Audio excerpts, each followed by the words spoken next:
Hello, mambo vipi? Natumai uko mzima na unaendelea vizuri na majukumu yako ya kila siku. Naitwa Dr. Constancia aka Dr. Koni, ni daktari bingwa wa masikio, pua na koo. Na leo niko hapa kuongelea juu ya tatizo la makelele ama mvumo masikioni.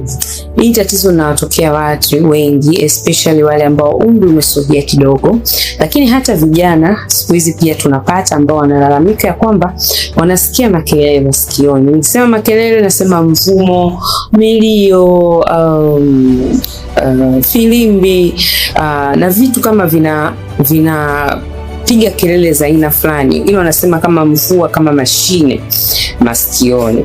Hili tatizo linaleta usumbufu sana kwa sababu pia inamsababisha mtu ashindwe kusikia vizuri kutokana na zile kelele.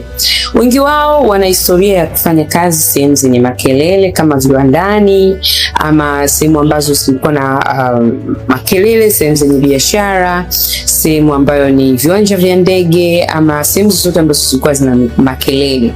Wengine hawana historia hiyo. Wengine huenda kuna shida ndani ya sikio. Inaweza kawa kuna nta kwenye sikio la nje. Kama tunavyojua sikio limegawanyika sehemu tatu: sikio la nje, sikio la kati na sikio la ndani. Unakuta wengine kuna shida tu ya uchafu ambao unatakiwa usafishwe, anakaa sawa.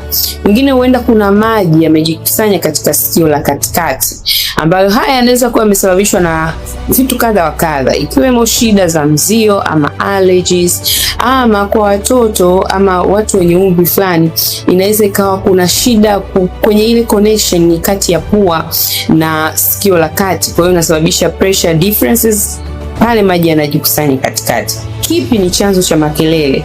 Lazima kufanya check up. Lazima uone na daktari wa masikio akague sikio lako na kujua kupitia maswali atakayokuuliza, lakini pia kupitia kuliangalia sikio lako na kufanya baadhi ya vipimo, atatambua na kujua kwamba tatizo liko wapi na kukupa matibabu yaliyostahili.